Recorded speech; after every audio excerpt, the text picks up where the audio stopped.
Welcome back to Mr. Blackwood, a place where you can experience tension and terror as your bedtime story. Before we begin, make sure to subscribe and like this video to get more scary stories every night. Now take a deep breath, get comfortable, and let's begin tonight's scary story.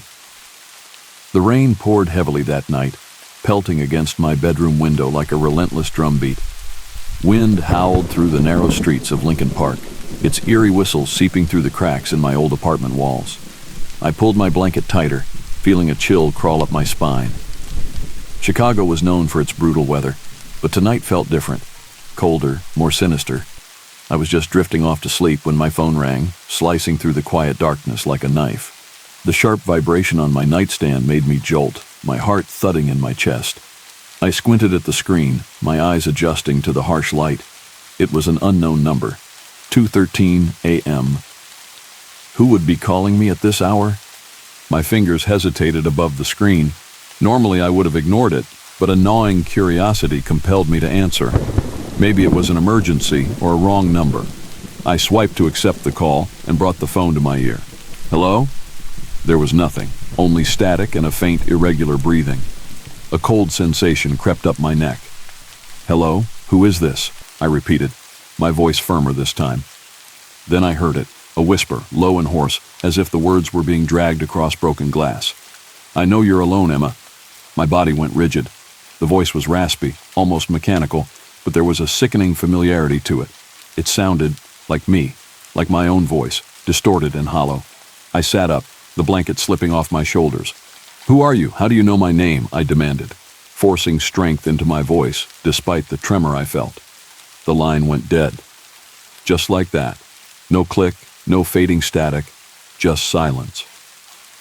I stared at my phone, the screen reflecting my confused, pale face. I checked the call log. No caller ID, no trace of the number. It was as if the call had never happened. A nervous laugh escaped my lips. It was probably just a prank, some loser with a voice modulator trying to scare random people. Chicago was full of weirdos after all. I shook my head, willing myself to forget about it. But the voice echoed in my mind, repeating that one line. I know you're alone, Emma.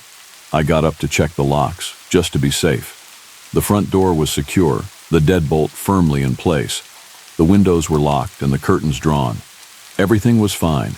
Yet, I couldn't shake the feeling of being watched. I peered through the slit in the living room curtain. Rain blurred the street below, turning the lamplights into glowing orbs of yellow. Nothing moved except the swaying branches of the old oak tree in the front yard. Still, I felt exposed, vulnerable. I hurried back to my bedroom, double-checking the window lock before crawling back into bed. My fingers hovered over my phone, tempted to call Lisa, my best friend, but what would I even say? Hey, some creep prank called me and now I'm too scared to sleep?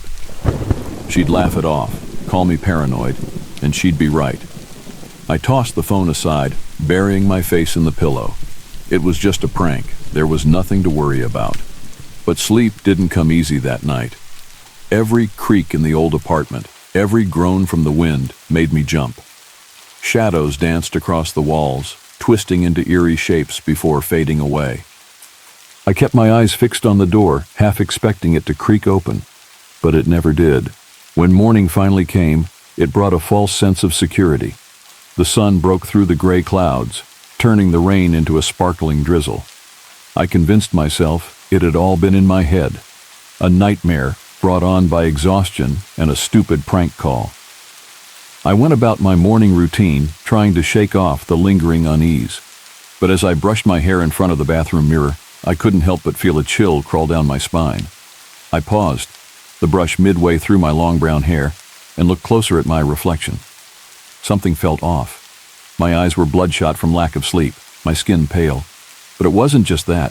I felt like I was being watched. From behind the mirror, from the shadows in the corners of the room, I shook my head, forcing a laugh. Get a grip, Emma. You're just spooking yourself. I grabbed my purse and headed out, determined to leave the weirdness behind.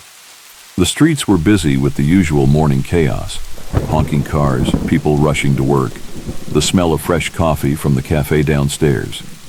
Normalcy. I let the noise wash over me, grounding myself in the present. Work was uneventful, thankfully, but my mind kept drifting back to that voice, the distorted whisper that had sounded so much like mine. It sent shivers down my spine, no matter how many times I tried to brush it off. When I got home that evening, the apartment felt colder, emptier. I threw my keys on the counter and flicked on the lights, half expecting to find someone lurking in the shadows. But the place was just as I'd left it, neat, organized, completely ordinary. I let out a breath I didn't realize I was holding. Maybe I'd overreacted. Maybe it was just a prank call after all. But then, just as I was about to relax, my phone buzzed. A new message from an unknown number. "Did you check the locks again, Emma?" My heart stopped. I looked at the door, then at the windows. Everything was still locked, but that familiar chill crept up my spine, colder and sharper than before. How did they know? Were they watching me right now? I bolted to the window and yanked the curtain open. Rain poured down, distorting the view, but I scanned every inch of the street. No one was there.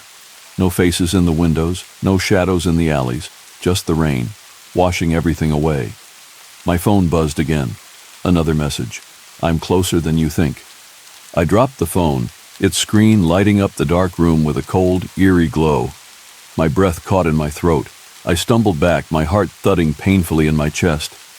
Somewhere in the apartment, I heard a floorboard creak. I wasn't alone. I stood frozen, the echo of the creaking floorboard hanging in the air. It came from somewhere down the hall, toward my bedroom. My skin prickled as the realization hit me. I wasn't alone. The rain continued its relentless assault outside, masking any other sounds. I strained my ears, holding my breath, waiting for another noise. But the apartment fell silent once more, oppressively so. It felt like the walls were closing in, the shadows growing darker, denser. I wanted to run, to burst out of the door and never look back, but my feet were glued to the floor. If someone was in here with me, running could mean turning my back on them. And the thought of that sent a cold shiver down my spine. My phone buzzed on the floor, its screen lighting up the room in a sickly glow. I didn't want to look, but I couldn't help myself. I crouched down, my trembling fingers reaching for it. The message glared up at me, the words chilling me to the core. "I love watching you freeze in fear." My heart dropped. They were here, watching me, right now. I glanced around, my eyes darting from shadow to shadow. I had to get out. My keys were on the kitchen counter, just a few steps away. If I could make it there, I could get to the front door and escape. I took a slow, shaky breath, forcing myself to move. My legs felt heavy, stiff, like I was wading through water. I reached the counter, my fingers brushing against the cold metal of my keys when another creak, this time closer. I whipped around, pressing my back against the counter, my eyes locked on the dark hallway leading to my bedroom. It felt like the shadows were staring back, alive and malevolent. The air was suffocating, heavy with anticipation. Every nerve in my body screamed at me to run, but I couldn't tear my gaze away. I thought I saw movement, just the faintest shift in the darkness, like someone stepping back to avoid detection. I felt sick. My mouth went dry, and my limbs trembled uncontrollably. I gripped my keys tight, the metal digging into my palm, grounding me. I needed to do something, anything, to break this terrifying standoff. Then the silence shattered. My phone rang, the shrill sound echoing through the room. I flinched, nearly dropping it. The screen displayed the same unknown number as before. My heart raced, thudding painfully in my chest. I didn't want to answer. Every fiber of my being told me not to. But my hand moved on its own, my thumb swiping the screen. I brought the phone to my ear, my voice barely above a whisper. "Who are you?" A low, distorted chuckle came through the line. It sounded warped, inhuman, like someone was mimicking laughter without truly understanding it. Then the voice spoke, slow and deliberate, each word dripping with malice. "I can smell your fear, Emma. It's delicious." I choked back a sob, panic clawing at my throat. "Leave me alone!" I screamed, my voice cracking. The laughter grew louder, more frenzied. It sent icy needles down my spine. "But we're just getting started. I've watched you for so long. I know everything about you. How you curl up on the couch with that ugly green blanket. How you brush your hair exactly 32 times every morning." I felt exposed, violated. This wasn't just a stalker. This was someone who had been watching me for a long time, studying my every move. "I'll call the police," I threatened, though my voice wavered. "They'll find you." Another laugh, cruel and mocking. "Oh, Emma, but I'm already inside." The line went dead. I dropped the phone, stumbling backward until my spine hit the wall. Inside. The word echoed in my head, reverberating off every corner of my mind. I looked around the apartment, my vision blurring with tears. Inside. My eyes landed on the hallway again, the darkness now feeling impossibly thick. There were only a few places to hide in my small apartment: the closet, under the bed, behind the shower curtain. But the thought of looking, of pulling back the curtain or opening the closet door only to find him standing there, I couldn't breathe. My phone buzzed on the floor, another message flashing on the screen. "I like the pink pajamas. They suit you." I looked down at myself, my skin crawling. I was wearing my pink pajamas, the ones with tiny white stars that no one outside my apartment had ever seen. How could he know? Unless... A realization struck me like a punch to the gut. He wasn't just watching me. He was watching me right now. My gaze shot up to the vents in the ceiling, then to the smoke detector with its tiny blinking light. I scanned the room, every corner, every shadow. Cameras. There must be cameras. But where? How long had they been here? My stomach churned. Had he been watching me change, shower, sleep? A wave of nausea overwhelmed me, my knees buckling as I slid to the floor. This was no prank. This was real, and he was somewhere in this apartment, playing this sick game. The doorbell rang, shattering the silence and pulling me out of my spiral of panic. I jumped to my feet, almost crying with relief. It must be the police. I'd called them, right? Or maybe a neighbor, someone who could help. I ran to the door but stopped short, my hand hovering above the doorknob. What if it was him? What if he was trying to lure me out? My phone buzzed again. Another message. "Aren't you going to answer the door, Emma?" My blood ran cold. He knew. He was watching me hesitate, right here, right now. I was trapped with nowhere to run. The doorbell rang again, longer this time, more insistent. Whoever was on the other side wasn't leaving. I had to make a choice. Open the door and face whatever waited for me, or stay inside with him, wherever he was hiding. My hand trembled as it closed around the doorknob. My heart raced.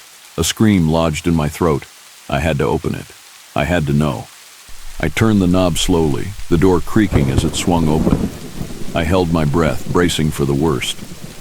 But the hallway was empty. Rain poured outside the building's main door, wind howling through the narrow corridor. There was no one there. No footsteps echoing down the hall. Nothing. Just the cold, empty silence. I stood there, confused and terrified, the door still half open. Then, from somewhere behind me, deep inside the apartment, I heard another creak.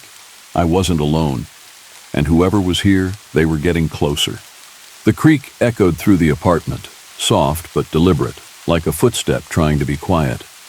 My blood ran cold. I spun around, my eyes darting from corner to corner, but the shadows revealed nothing. The door was still open behind me, rain lashing against the building outside. I should have run, thrown myself into the hallway, and banged on my neighbor's door for help.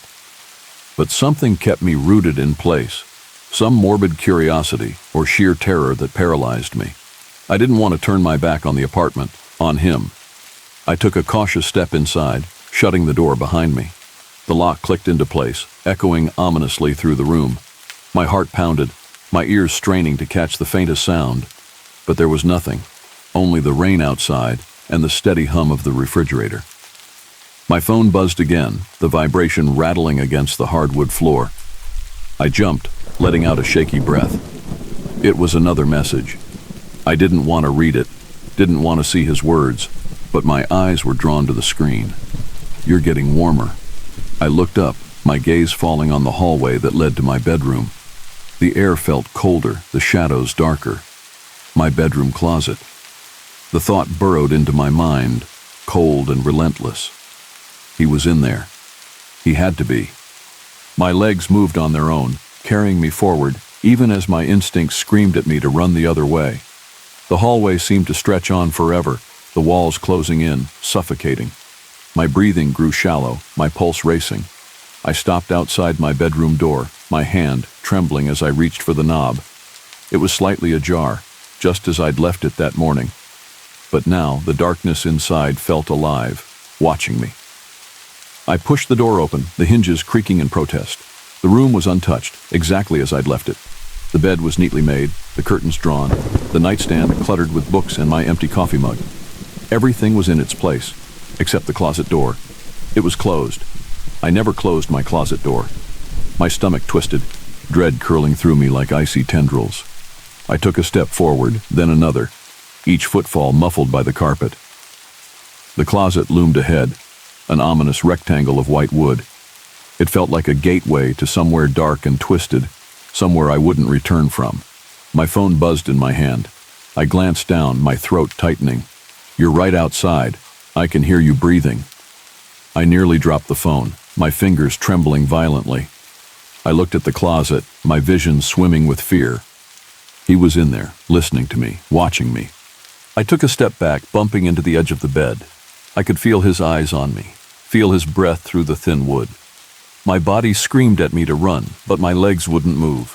The doorknob twitched, just a tiny, almost imperceptible movement. But I saw it. My heart stopped, my entire body going cold. He was reaching for the knob, preparing to come out. I stumbled back, slamming into the wall. My mind went blank, a dizzying wave of panic washing over me. He was in my closet, hiding just a few feet away. How long had he been there? Had he watched me sleep? Had he been standing there in the darkness while I lay defenseless in bed? I felt sick, bile rising in my throat. I had to get out, had to get away from this nightmare. I turned on my heel, bolting for the front door, my footsteps echoing through the empty apartment. I was halfway down the hall when I heard it, the slow, deliberate creak of the closet door opening. I didn't look back. I couldn't. I threw myself at the front door, my fingers fumbling with the lock. My entire body shook, my vision blurring with tears. The door finally gave way, and I stumbled into the hallway, nearly falling to my knees. I ran. I didn't care if my neighbors thought I was crazy. I sprinted down the hall, my bare feet slapping against the cold tile. I reached the stairwell, nearly tripping over the first step in my panic. I forced myself to keep going, my breaths coming in ragged gasps. I didn't dare look behind me, didn't want to see if he was following. I burst out onto the street, the rain drenching me instantly. It was cold, the wind biting against my skin. I looked around, desperate for help, but the street was empty. Not a single person in sight. My phone was still clutched in my hand, the screen cracked from where I'd dropped it earlier. I dialed 911, my fingers shaking so badly I could barely press the numbers.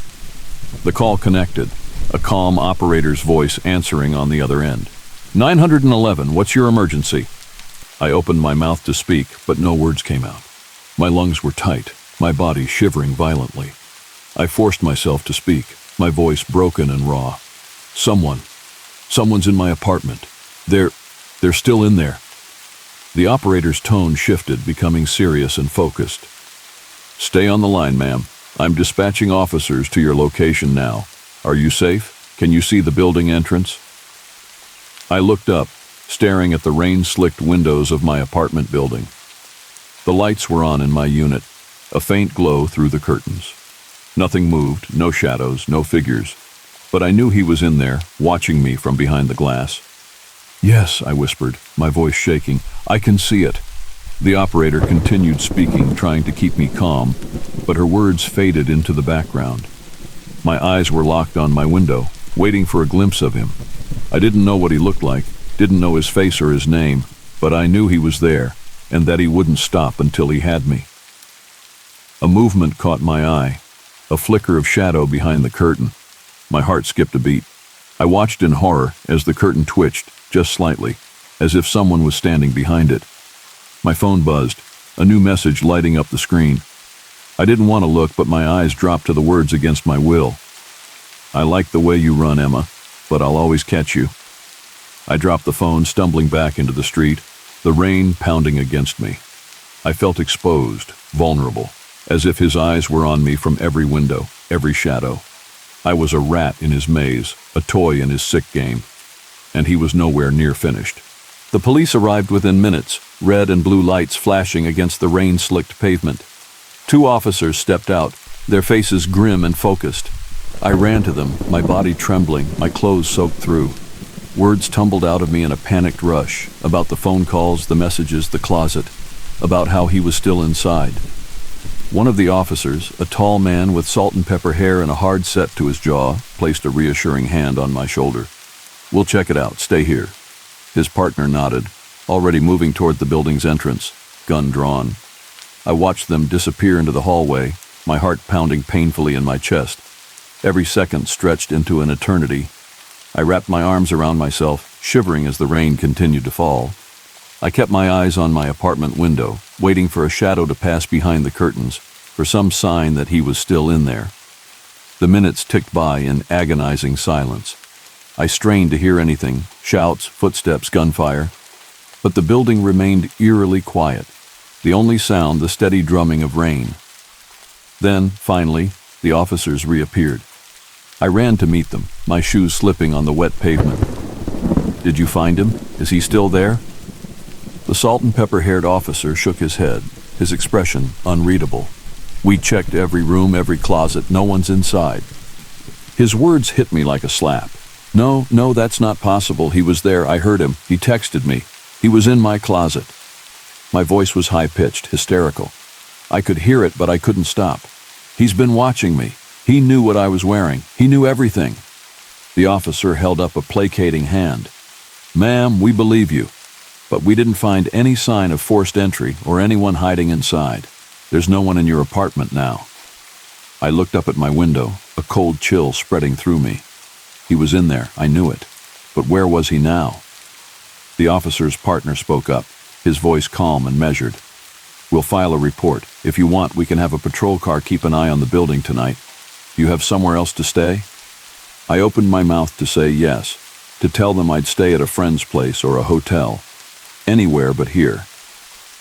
But then I realized the truth. I had nowhere to go. My parents were in another state, and I didn't have close friends in Chicago yet. I was alone. The officers seemed to read my expression. "We can escort you back inside, check all the locks, make sure everything's secure before we leave." The thought of going back in there made my skin crawl, but I couldn't stay out here in the rain. I nodded reluctantly, my stomach churning.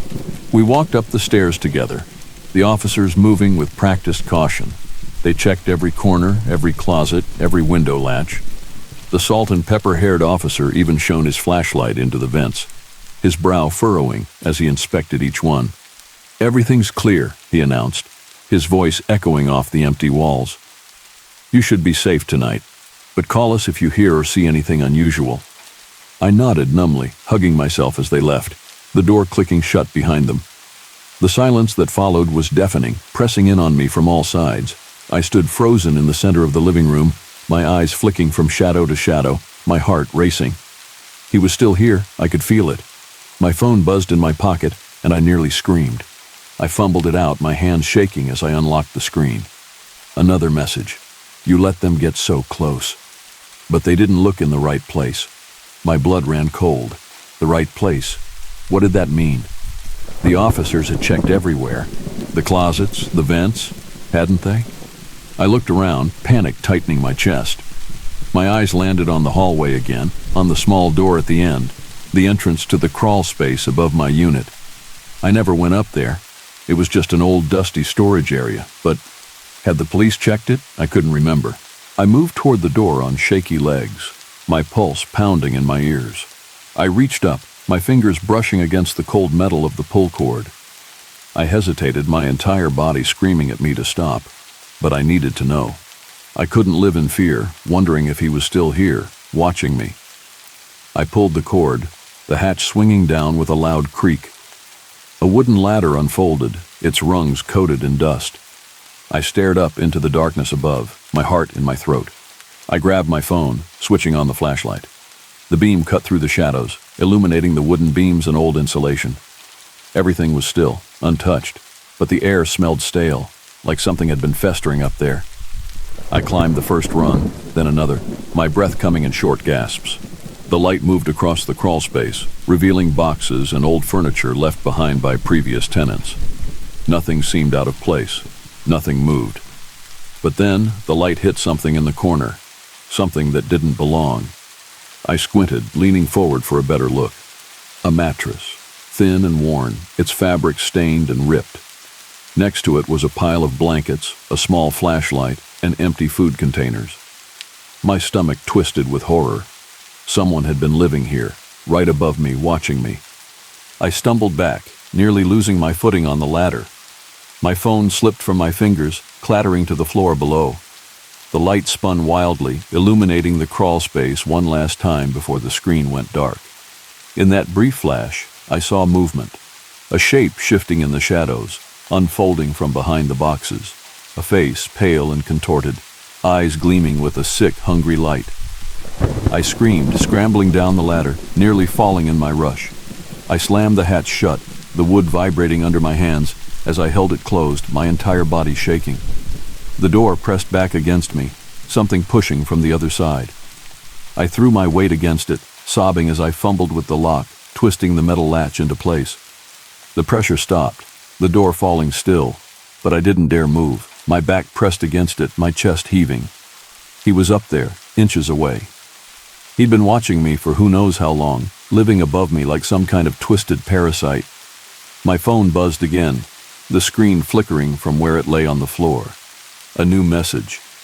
I love it when you find my surprises. I sank to the floor, my hands covering my mouth to muffle my sobs. I was trapped. He was above me, and he wasn't going to leave. And now, he knew that I knew. I don't know how long I sat there, back pressed against the crawl space door, tears streaming down my face. My body was frozen, muscles locked tight, every nerve on edge. I kept waiting for him to push again, to force his way through and drag me up into that darkness. But nothing happened. The door stayed still, the apartment silent, except for the rain tapping against the window. My phone lay on the floor a few feet away, the screen cracked, the eerie message still glowing. I love it when you find my surprises. I couldn't bring myself to pick it up.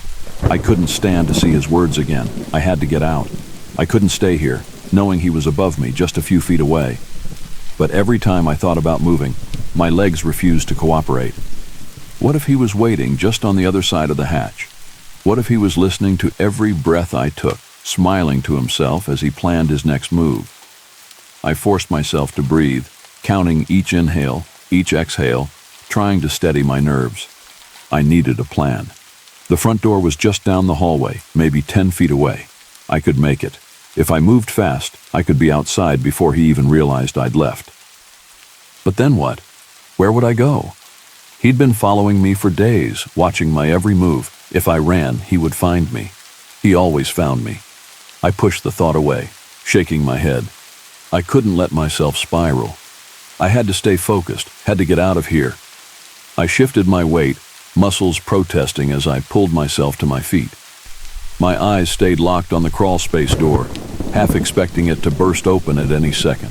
It didn't move. Everything was deathly quiet. I took a step back, then another, my back pressing against the wall behind me. My foot nudged my phone and I nearly jumped out of my skin. I snatched it up, the screen flickering as the crack spread further across the glass. The message was still there, taunting me. I forced myself to look away, fingers shaking as I dialed 911. The line rang once, twice, 3 times. No answer.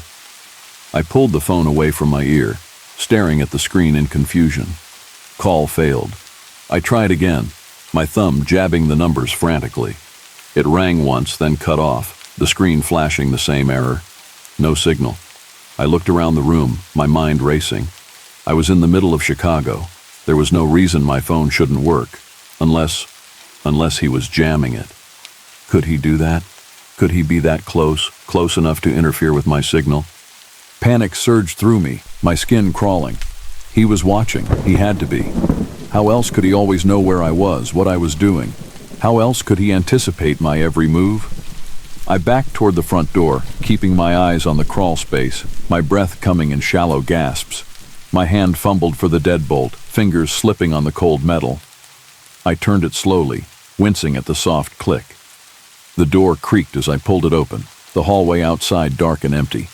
I hesitated, my heart thundering in my chest. What if he was out there waiting for me to run? What if this was all part of his game? I didn't have a choice. I stepped into the hallway, leaving the door ajar behind me. If he was watching, I wanted him to think I was still inside. I moved quietly, staying close to the wall, my eyes scanning every shadow. I reached the stairwell, glancing down the dimly lit steps. The air felt heavy, the silence oppressive. I gripped the railing, the cold metal biting into my palm. My body was tense, ready to run, but I didn't hear anything. No footsteps, no breathing, nothing. I took the first step down, then another, my bare feet cold against the concrete. I was halfway to the next landing when my phone vibrated again, the sound loud and jarring in the silence.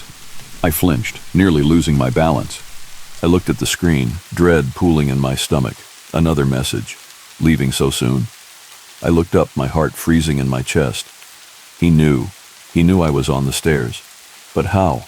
Was he watching me through a camera? Was he in the hallway, just out of sight? I spun around, my eyes sweeping the stairwell, the dark corners, the shadows. Nothing moved, but the feeling of being watched was suffocating, crawling under my skin. I couldn't stay here. I bolted down the stairs, taking them two at a time, my breath coming in ragged gasps. I could hear my pulse in my ears, a frantic pounding rhythm.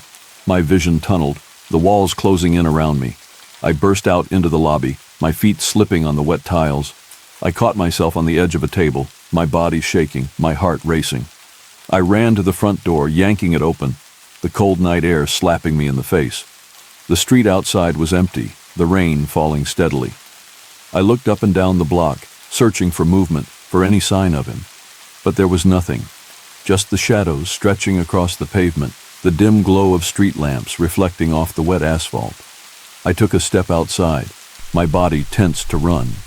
But my phone vibrated again, the screen lighting up with the new message. I hesitated, my fingers trembling as I read it. Look up.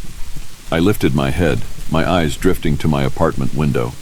The curtains were pulled back now, the glass dark and reflective. But there was something behind the glass, a figure standing in the shadows, watching me. My knees went weak, my stomach twisting. He was inside, still inside. I'd left the door open. I'd let him out. The figure tilted its head, almost playfully. I could feel his eyes on me, cold and hungry, drinking in my fear. My phone buzzed again, the words freezing my blood. There's nowhere you can run, Emma. You're mine. I staggered back, the world spinning around me. He was in my apartment, looking down at me, smiling. He wanted me to run. He wanted to hunt me. And no matter where I went, no matter how far I ran, he would always be right behind me. My legs moved before my brain even registered it. I bolted down the street, rain pelting my face, cold and sharp as needles. My shoes slapped against the wet pavement, my breaths coming in short, panic gasps. Every step felt heavy, like I was running through quicksand. He was watching me. He was always watching me. Even now, his eyes followed me, that sick grin plastered on his face. I could feel his gaze on the back of my neck, prickling my skin, urging me to run faster. But no matter how fast I ran, I couldn't outrun the feeling. I glanced back, expecting to see him behind me, his figure illuminated by the streetlights. But the street was empty, rain pooling in the gutters, the windows of the surrounding buildings dark and silent. No one was there. But he was there. I knew it. Somewhere in the shadows, just out of sight, waiting for me to let my guard down. I kept running, my lungs burning, my legs screaming in protest. I didn't know where I was going, just away. As far away from that window, that smile, that message. I cut through an alley, my feet splashing through puddles. The narrow passage felt claustrophobic, the brick walls pressing in on me. I stumbled over a pile of trash bags, nearly falling face first into the filthy water below. My hands scraped against the rough wall, the sting barely registering through my adrenaline. I kept moving, my body on autopilot, instincts driving me forward. My phone buzzed in my pocket, but I didn't dare look at it. I knew who it was, I knew what it would say, and I couldn't bear to see his words again. I emerged from the alley onto a larger street, my eyes darting to the glowing signs of storefronts. Everything was closed, the windows dark, the sidewalks deserted. It felt like the city had turned its back on me, leaving me to fend for myself. I turned left, running past boarded-up shops and empty bus stops. The rain was relentless, soaking me to the bone, blurring my vision. I blinked it away, searching for somewhere, anywhere to hide. Then I saw it. A 24-hour laundromat on the corner, its neon sign flickering, casting a dull red light across the sidewalk. I stumbled toward it, my fingers slipping on the wet door handle. It opened with a creak, the warm air inside hitting me like a punch. The laundromat was empty, rows of washers and dryers humming quietly. The fluorescent lights buzzed overhead, their harsh glare reflecting off the checkered tile floor. I staggered inside, the door closing behind me with a dull thud. I collapsed onto a plastic chair, my body trembling, my heart racing so fast I thought it might burst. My hair dripped water onto the floor, my clothes clinging to my skin. I was freezing, every breath coming out as a shudder. I finally pulled out my phone, my fingers numb and shaking. There were 3 new messages. I didn't want to read them, didn't want to see what he'd written. But I had to. I needed to know where he was. I unlocked the screen, my eyes scanning the texts. Running won't save you. I like it when you're scared. It makes the game more fun. You're getting closer. Closer? Closer to what? To him? Was he following me right now, watching me through the glass storefront? I whipped around, my eyes searching the street outside. Rain cascaded down the windows, the world beyond distorted and hazy. But no one was there. I sank lower in the chair, my chest heaving. He was playing with me, toying with my mind, making me paranoid, jumpy. It was all a game to him, a sick, twisted game. I looked at the last message again, the words burning into my vision. You're getting closer. Closer to what? Then it hit me. He didn't mean closer to him. He meant closer to the truth. He wanted me to figure something out. He was leading me somewhere, pushing me toward some horrible realization. But what? What was I supposed to find? My phone buzzed again, another message lighting up the screen. Check the dryer. I stared at the words, my blood turning to ice. The dryers were lined up against the far wall, a few of them spinning lazily, tumbling clothes inside. I counted them, my eyes stopping on the 3rd one from the left. It was running, but the light inside flickered, the glass fogged with condensation. I didn't want to go over there. Every fiber of my being screamed at me to leave, to run back into the rain and keep running until my legs gave out. But I couldn't, not until I knew what he was trying to show me. I stood up, my knees wobbling, my heart hammering in my chest. The room felt colder now, the hum of the machines echoing off the tiled walls. I took a step toward the dryer, then another, the fluorescent lights buzzing louder above me. I reached the machine, my reflection staring back at me in the foggy glass. I could see movement inside, the clothes tumbling over and over, dark shapes tangled together. I wiped at the condensation, my palm leaving a streak on the glass. The clothes continued to spin, but something caught my eye, a flash of white among the darker fabric, a familiar pattern. I leaned in closer, my face nearly touching the glass. The white shape spun into view again, and my heart stopped. It was a shirt, my shirt, the one I'd worn 2 days ago before throwing it into my laundry basket at home. The dryer spun again, revealing more clothing, my jeans, my sweatshirt, even my socks. Everything that had been in my apartment, in my closet. But how did it get here? My phone buzzed again, the screen lighting up with a new message. I've always liked the way you smell. The room spun around me, the floor dropping out from under my feet. He'd been in my apartment, going through my things, touching my clothes. He'd taken them, washed them, dried them. He was close enough to steal from me, to slip in and out without a trace. But he hadn't just been in my apartment. He'd been in my closet, watching me, learning everything about me. And he was still watching. I stumbled back, my body hitting the wall, my head spinning. The dryer continued to tumble, my clothes spinning over and over, like they were caught in an endless cycle. My phone buzzed again and I looked down, my vision swimming. I'm closer than you think. I looked up at my reflection in the glass door, and behind me, I saw the shadow shift. I spun around, my back hitting the dryer, the metal cold and unyielding. The laundromat was empty, the rows of humming machines stretching out before me, sterile and indifferent. But I knew what I'd seen. That shadow had moved, shifted behind me like someone standing just out of sight. My heart raced, my pulse pounding in my ears, a frantic, desperate rhythm.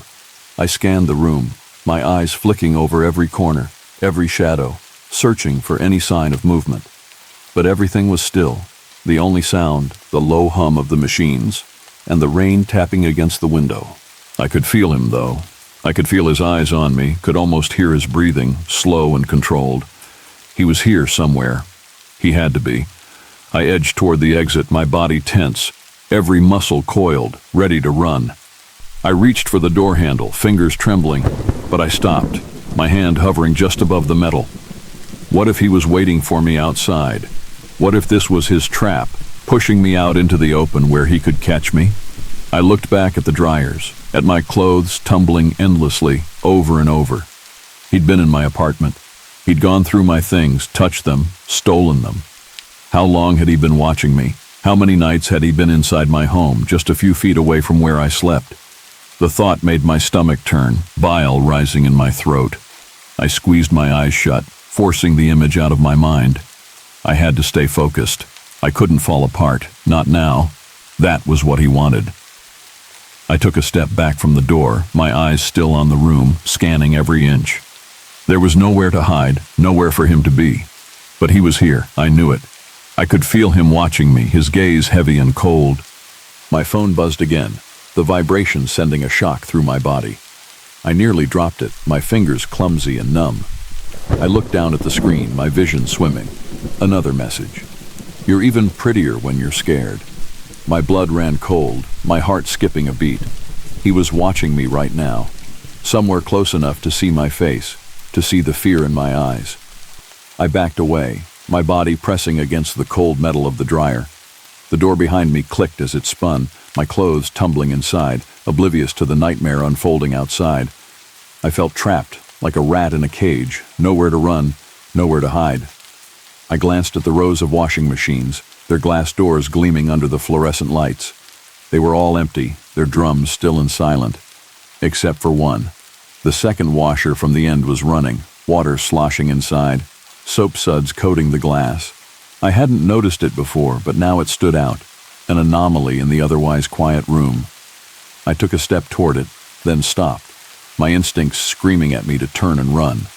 But I couldn't, not until I knew what was inside. I moved closer, my feet feeling like lead, every step slow and deliberate. The washer hummed softly, the water churning, swirling the soap into thick, foamy clouds. I wiped at the glass, clearing a small patch to see inside. At first I didn't understand what I was looking at.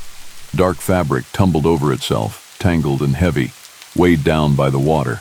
But then I saw the pattern, a familiar checkered design. My stomach dropped. It was my scarf. The one I thought I'd lost a week ago.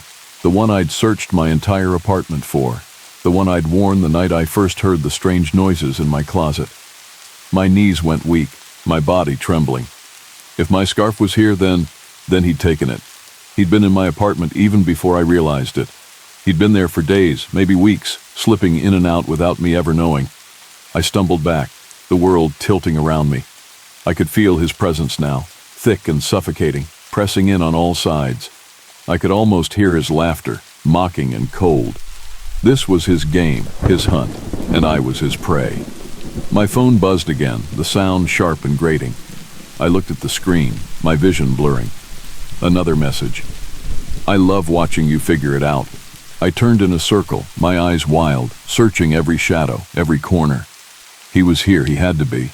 I could feel him, could almost hear his footsteps, soft and careful, circling me. I ran to the back of the laundromat, the door to the supply room just a few feet away. It was slightly ajar, a crack of darkness seeping through. I hesitated, fear clawing at my throat. What if he was inside, waiting for me? But I had no other choice. I couldn't stay out here, exposed and vulnerable. I pushed the door open, the hinges creaking, the darkness swallowing me whole. The room was cramped, shelves lined with detergent bottles and cleaning supplies. A single bulb hung from the ceiling, flickering weakly. The air was stale, musty, the walls closing in on me. I backed into the corner, my eyes on the door, my breath coming in ragged gasps. I fumbled with my phone, my fingers shaking as I dialed 911 again. It rang once, twice, 3 times. Then the line went dead. I stared at the screen, the words call failed mocking me. No signal, just like before. He was jamming my phone. He knew exactly where I was, knew I was trapped. My hands trembled, tears burning in my eyes. I was alone. No one was coming to help me, and he was out there, waiting. My phone buzzed, the sound echoing off the metal shelves. I didn't want to look. I didn't want to see his words, didn't want to know what he was thinking. But my eyes dropped to the screen anyway, drawn to it like a moth to flame. You can't hide from me, Emma. I can smell your fear. I dropped the phone, my body going numb. The words burned into my mind, searing themselves into my memory. He could smell my fear. That meant he was close. So close he could almost touch me. I pressed my back against the wall, my body shaking, my heart hammering. I couldn't breathe, couldn't think. I was trapped, helpless, completely at his mercy. And he was coming for me. The air in the supply room felt thick, heavy, pressing down on me like a weight. I could barely breathe, my chest tight, each gasp of air sharp and painful. I was trapped, a mouse cornered by a cat, nowhere to run, nowhere to hide. The light above me flickered, shadows dancing along the walls, twisting and bending, taunting me. Every creak of the building, every hum of the machines outside made me flinch. My nerves frayed, raw. I hugged my knees to my chest, trying to make myself smaller, invisible. But he knew I was here. He always knew. My phone lay on the floor where I'd dropped it. The screen dim, the message still visible. You can't hide from me, Emma. I can smell your fear. He was out there, just beyond the door. I could feel him, his presence thick and suffocating. He was waiting, playing his game, savoring my terror. I could almost hear his breathing, slow and steady, patient. I closed my eyes, pressing my hands over my mouth to stifle my sobs. If I made a sound, he'd find me. If I moved, he'd hear me. I had to stay quiet, stay still. Maybe he'd get bored, maybe he'd leave. But I knew he wouldn't. This was his hunt, and he wouldn't stop until he had me. The fluorescent light buzzed overhead, the faint hum vibrating through the room. I counted each flicker, each heartbeat, trying to ground myself, trying to stay calm. But my mind was racing, images flashing through my head, his face, his smile, the knife. I couldn't get that knife out of my mind, the blade gleaming, slick with blood. It was a promise, a threat, and it was meant for me. My fingers trembled as I reached for my phone, the screen lighting up under my touch. No signal, no calls, no help. I looked at the door, at the thin crack of light seeping through the bottom. I strained my ears, listening for any sound, any movement. But all I could hear was the hum of the machines, the rain tapping against the window. I needed to get out of here. I needed to move, to run. But where? He was out there, somewhere in the dark, waiting. If I left this room, he'd catch me. If I stayed, he'd find me. There was no escape. I felt tears sting my eyes, my body shaking, fear curling in my stomach like a cold knot. How had this happened? How had he gotten so close, slipped into my life without me ever realizing it? I thought of the phone calls, the messages, the noises in my closet, the way my clothes had been moved, the scent that wasn't mine. He'd been there all along, watching me, learning everything about me. And now he was here, in this laundromat, playing his game, closing in on his prize. My eyes flicked back to the crack under the door, the faint light flickering as something moved on the other side. I froze, my body going rigid, my heart pounding so loud I was sure he could hear it.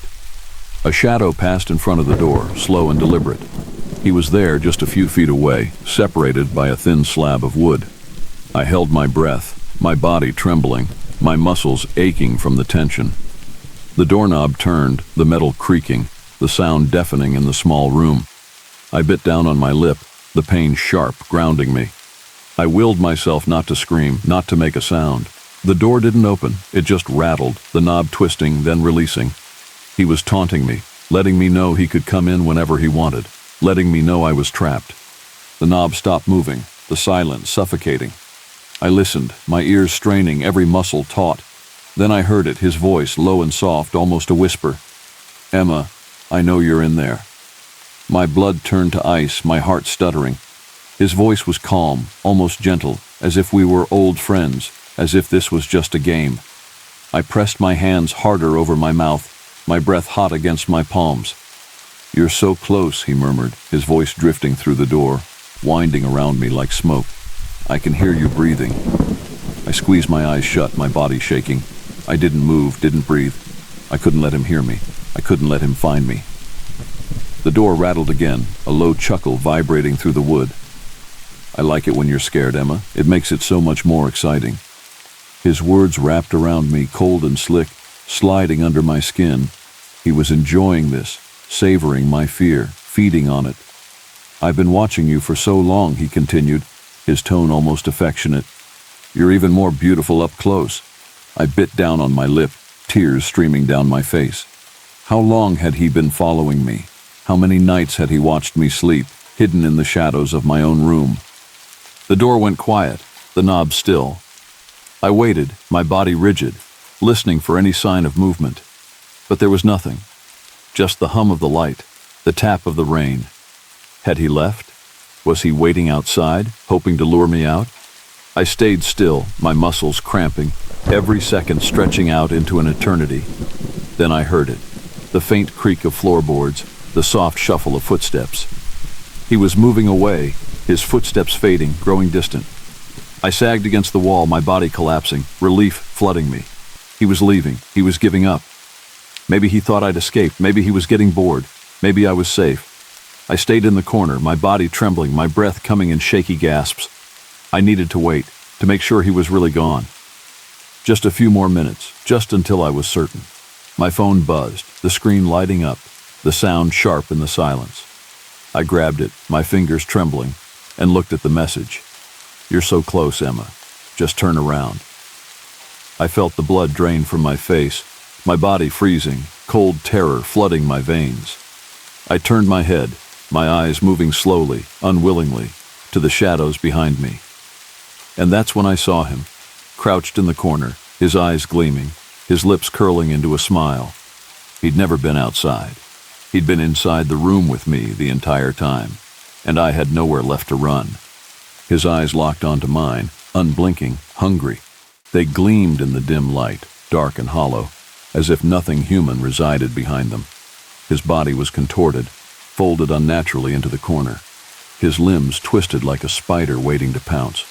I couldn't breathe. My chest was tight, my heart hammering so loud it echoed in my skull. He was here, in the room. He'd been watching me the whole time, his eyes on me, savoring my fear. My back pressed against the cold wall, every muscle rigid, frozen in place. I wanted to scream, to run, but I couldn't move. I was paralyzed, trapped in his gaze, caught like a fly in his web. His smile widened, teeth gleaming white, too many teeth, sharp and jagged. It wasn't a smile of joy or humor. It was hunger, pure and raw. I opened my mouth, a strangled sound escaping, half sob, half whimper. His eyes lit up, his head tilting to the side, fascinated. He was studying me, watching my terror unfold, enjoying every second. He rose slowly, his body unfolding, stretching to its full height. He was tall, impossibly tall, his shoulders hunched, his movements jerky, unnatural.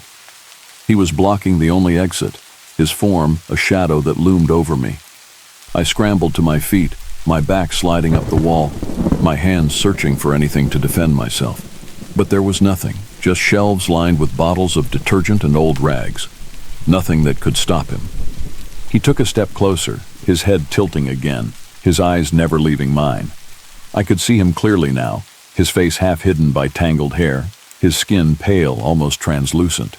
He looked wrong, like a twisted reflection of a human, something that wore a person's shape but wasn't a person at all. "Emma," he whispered, his voice soft, caressing my name. "I've waited so long for this." My stomach turned, bile rising in my throat. He knew my name. He'd always known. He'd been watching me for days, maybe weeks, learning everything about me. I tried to speak, to scream, but no sound came out. My mouth opened and closed, my body shaking uncontrollably. His smile grew wider, his eyes glinting with excitement. He took another step, his movements slow, deliberate, savoring the moment. I lunged to the side, my shoulders slamming into the metal shelf, bottles crashing to the floor. I didn't care. I didn't look back. I just ran, my feet slipping on the wet floor, my body crashing through the door. The laundromat was empty, the machine still humming, indifferent to my terror. I could hear his footsteps behind me, slow and steady, unhurried. He wasn't running. He didn't need to. I stumbled, my ankle twisting, pain shooting up my leg. I gasped, biting down on my lip, forcing myself to keep moving. I could feel him behind me, his breath on my neck, cold and damp. I reached the front door, my hands fumbling with the lock, my fingers numb and clumsy. I pulled, the door rattling, stuck. No, it wouldn't move, it wouldn't open. His reflection appeared in the glass, his body looming behind me, impossibly tall, his head tilted, watching. I turned, pressing my back to the door, my hands flat against the glass. There was nowhere left to run, no way out. His eyes gleamed, his smile widening as he stepped closer, his arms reaching out, fingers curling like claws. I screamed, the sound raw and desperate, echoing off the walls. His fingers brushed my face, cold and dry, his nails sharp, scratching my skin. I tried to push him away, my hands slapping at him, but he didn't budge. He was too strong, too solid. He leaned in, his face inches from mine, his breath hot, smelling of decay. His eyes were so dark, so empty. "You were always mine, Emma," he whispered, his voice echoing in my head, wrapping around my mind, squeezing. "From the moment I saw you." Tears streamed down my face, my body shaking, my knees buckling. I was losing strength, my vision blurring, his face warping, twisting. I heard the crack before I felt the pain, his hand slamming into my skull, my head snapping back against the glass. Stars exploded behind my eyes, my body going limp. I slid down the door, my legs giving out, the cold floor rushing up to meet me. I tried to move, to crawl away, but my limbs wouldn't respond. He crouched beside me, his head tilting, his fingers brushing my hair back, gentle, almost tender. His eyes were soft, affectionate, as if he were looking at someone he loved. "You're perfect," he murmured, his fingers tracing my jaw, his nails pressing into my skin. "So beautiful when you're broken." I wanted to scream, to fight, but my body wouldn't move, my voice trapped in my throat. He leaned closer, his lips brushing my ear. "I've waited so long for this, to make you mine, to keep you, forever." Darkness crept in at the edges of my vision, the world fading, his voice echoing, hollow and cold. The last thing I saw was his smile, wide and hungry, his teeth gleaming, too many teeth. Then everything went black.